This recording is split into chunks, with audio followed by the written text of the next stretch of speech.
France के पुराने जमाने में एक आदमी का नाम हर जगह सुना जाता था, ट्रारे। उसकी भूख इतनी अजीब थी कि लोग उसे देखकर हैरान रह जाते।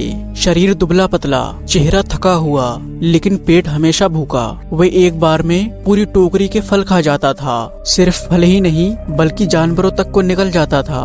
उसकी आदतें इतनी असामान्य थी कि लोग उसे इंसान से ज्यादा किसी रहस्यमय जीव मानते थे। लोग बताते हैं कि जब वो बाजार में जाता तो लोग उससे डरते, कहीं ये उनका सामान या जानवर ना खा ले। उसकी हालत देखकर लोग डरते भी थे और तरस भी खाते थे। लेकिन उसकी कहानी और भी रहस्यमय तब हुई जब कुछ बच्चे अचानक गायब हो गए।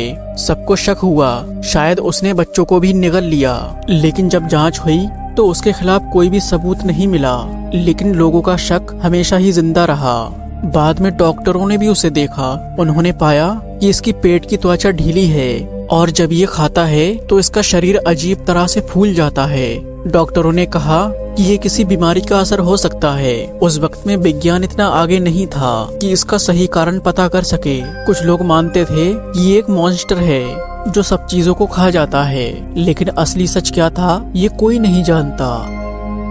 दोस्तों, इस वीडियो में इतिहास के आप कुछ ऐसी घटनाएं जानोगे जो शायद आपको हैरानी में डाल दें। नंबर 2, जर्मनी के बर्फीले इलाकों में एक फार्म हाउस था जहां बाहर से सब कुछ खामोश और नॉर्मल था। लेकिन 1922 की एक रात ने इस घर को इतिहास की रहस्यमय घटनाओं में जोड़ दिया।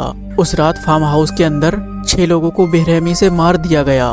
बिखरी हुई चीजें, खून से सना हुआ घर इस बात का सबूत थी कि ये कोई नॉर्मल क्राइम नहीं था। इस घटना की सबसे डरावनी बात ये थी कि हत्या के बाद भी कातिल वहीं रहा। उसने जानवरों को खाना दिया, घर में काम किए और ऐसे बर्ताव किया जैसे कि वो घर का मालिक हो। बाहर से देखने वाले लोगों को लगा कि सब कुछ नॉर्मल है, लेकिन अंदर मौत और रहस्य का साया मंडरा रहा था। हत्यारे ने खेती के औजारों को हथियार बनाया। जब इस मामले की जांच हुई तो कातिल कभी पकड़ा नहीं गया।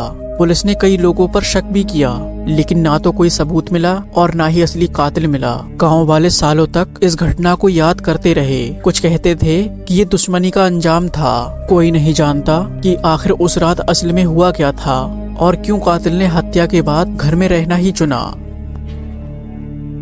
नंबर 3, स्कॉटलैंड के ठंडे और सुनसान समुद्र के बीच एक द्वीप था जहां एक लाइट हाउस खड़ा था। ये लाइट हाउस नाविकों के लिए एक उम्मीद की किरण था, लेकिन 1900 में ये जगह रहस्य और डर का प्रतीक बन गई। उस समय वहाँ 3 लाइट हाउस कीपर रहते थे जिनका काम था दिन रात रोशनी जलाकर जहाजों को रास्ता दिखाना। लेकिन अचानक एक दिन सब कुछ बदल गया। जब जहाज वहाँ से गुजरे तो उन्होंने देखा कि लाइट हाउस की रोशनी बुझी हुई है। कुछ दिनों बाद जब लोग जांच के लिए पहुँचे तो दरवाजा बंद मिला। जब दरवाजा खोला गया तो अंदर खाना रखा हुआ था, बर्तन सजे हुए थे, लेकिन तीनों आदमी वहाँ से गायब थे। कमरे में न खून न टूटी हुई चीजें। ऐसा लग रहा था जैसे वे अचानक हवा में गायब हो गए हों। जांच शुरू हुई लेकिन कोई सुराग नहीं मिला। कुछ लोगों ने कहा कि शायद समुद्र की तेज लहरें इन्हें बहाकर ले गईं, और वहीं पर कुछ लोगों ने ये माना कि ये कोई रहस्यमय घटना है जिसके कारण ये लोग खुद ही गायब हो गए। लेकिन इस घटना का सच कभी सामने नहीं आया। ये घटना पूरे स्कॉटलैंड आइलैंड पर एक डरावनी घटना बन गई। वहाँ के लोग बताते हैं कि उस रात समुद्र से अजीब आवाजें आई थी और लाइट हाउस के पास एक अजीब सा और गहरा अंधेरा था। आज भी इस लाइट हाउस की घटना एक अनसुलझी घटना है। तीनों आदमी कहाँ गए, दरवाजा क्यों बंद था और क्यों खाना वैसे ही रखा हुआ था, इसका जवाब किसी के पास नहीं। इस घटना का रहस्य आज भी लाइट हाउस के किसी कोने में दफन है। नंबर 4, साल 1977 से लेकर साल 1994 तक ओहायो के एक छोटे से शहर में एक सिलसिला जारी रहा। उस शहर के लोग जब अपने घरों के दरवाजों को खोलते तो वो डाक पेटी में एक खत पाते थे जिसमें उनके राज लिखे होते थे।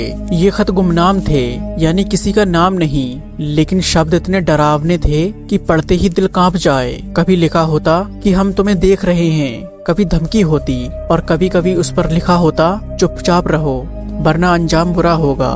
इन खतों की सबसे अजीब बात ये थी कि लगातार आते रहे, साल दर साल, महीनों तक, यहाँ तक कि 18 साल तक ये खत आए। पूरे शहर में 1000 से भी ज्यादा खत आए थे। हर खत में किसी न किसी का राज होता। लोग सोचते थे कि ये कोई ऐसा इंसान है जो सबकी जिंदगी पर नजर रखता है। जांच शुरू हुई पुलिस ने कई लोगों पर शक किया, एक व्यक्ति जेल भी गया, लेकिन खताना बंद नहीं हुए। इससे ये साफ हुआ कि असली खत भेजने वाला अभी तक नहीं पकड़ा गया।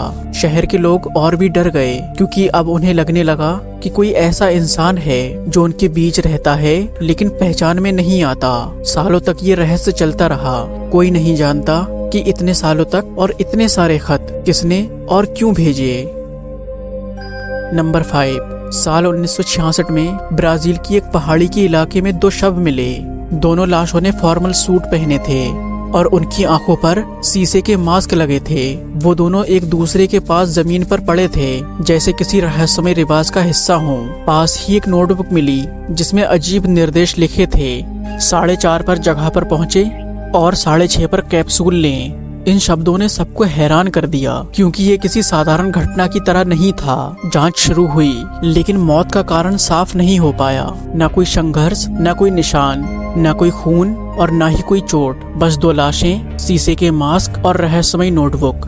कुछ लोगों ने कहा कि ये जहर का मामला हो सकता है, और वहीं पर कुछ लोगों ने इसे यूएफओज और एलियन से जोड़ लिया। पुलिस ने कई सुराग ढूंढने की कोशिश की, लेकिन हर बार सवाल और भी गहरे होते गए। क्यों दोनों ने फॉर्मल सूट पहना था? क्यों आंखों पर शीशे के मास्क थे? और क्यों नोटबुक में समय और कैप्सूल का जिक्र था? ये केस पूरे ब्राजील में चर्चा का विषय बन गया।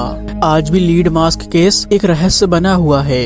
2 लाशें, एक नोटबुक और कुछ सवाल जिसका जवाब किसी के पास नहीं है।